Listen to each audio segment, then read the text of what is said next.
Arthur Schopenhauer's world as will and representation seen through the movie Phantom Thread.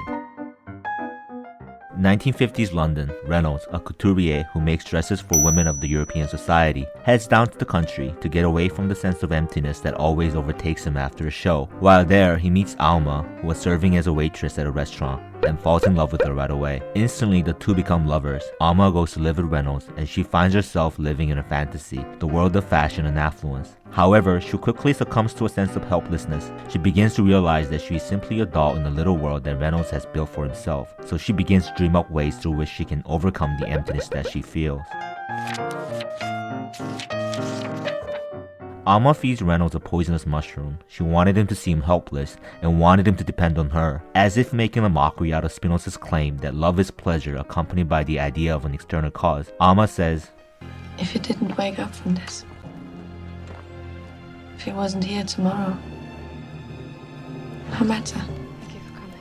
For I know he'd be waiting for me in the afterlife, or some safe celestial place. You see, to be in love with him makes life no great mystery." What could be the source of her conviction? According to Schopenhauer, the world is representation, but at the same time it is will. Will is the primordial energy that can be defined as an innate drive for life. It is blind and relentless. In essence, it is the life force that comes upon us, uninvited. Representation, on the other hand, is made of symbols of human concoction. It is a world that's perceived and understood by human beings. The world is made of will clothed in representations. Human beings need symbols or signifiers, and they can only understand the world in terms of these representations, and thus cannot completely conquer the will. A human being gives a structure to the blind will, which allows for a meaning to emerge, and in this way we can construct a goal for our lives. This is how humans get by through life. Since will is a violent desire without a goal, it evades our control and often makes us suffer. Thus, Schopenhauer claims that the external world that we cannot control can dominate us. Reynolds is someone who lives in fear of the will, so he has built a world made of representations. He could only get his peace of mind in a perfectly constructed world that other people would see as ideal. Because he feared the will, he suppressed the will. He knew very well that if the will were to be unchained, it would mean the destruction of himself. However, after working himself to exhaustion for a show, Reynolds falls helpless and is overtaken by the force of the will. The bigger and more intricate the world of representation is, the greater and more intense the emptiness a human being feels. In the moment of weakness, when Reynolds is exhausted, the meaninglessness of the world and the painful realization of the fact penetrates directly into Reynolds' body. When Reynolds surrenders to this force, untamable by the representations, he finds himself famished. This is a moment in which he came across Alma, and it is the why Alma says, You see, when you love your work, and you can give, like he does, you need to come down again. And then he's a baby. He's like a spoiled little baby.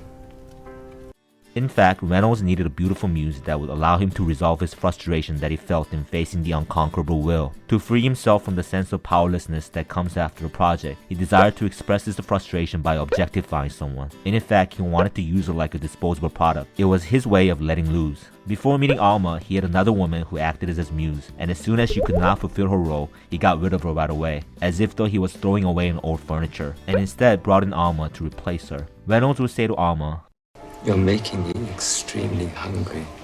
The reason why Reynolds feels hungry when he is looking at Alma is because she wakes up the will that is lying dormant within him. It is as if though his willful life becomes reactivated. Alma reminds him of the power of the will that cannot be satisfied by the recognition and accomplishments that he has grown accustomed to in the world of representations. Representation is indirect yet suffers less from the emptiness. Will is more direct but more hollow at the same time because it is immune to human understanding. It is like the difference between consciousness and unconsciousness. Even if we find conscious satisfaction in the world, if we still have unfulfilled unconscious desires, we experience a kind of backlash. Likewise, even if representation is completed perfectly, if the desire of the will is not fulfilled, a human being inevitably suffers from a hunger. That is human nature. Quoting a French proverb, Schopenhauer describes such characteristic of being as the better is the enemy of the best. The better can be compared to the representation, and the best can be likened to the will. Representation and will stand opposed to one another, and this confrontation leads to pain, and this explains our desire to kill the tension altogether. However, the end of the confrontation between representation and will is no other than death. It is the reason why Reynolds conceals within his dress the phrase, never cursed. Reynolds, who suppresses the will as much as he can, loathes any situation in which will attacks him. In the moment in which the world he carefully built up crumbles, the will becomes unchanged.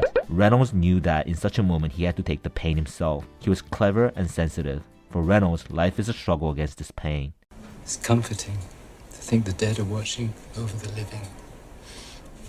I don't find that spooky at all.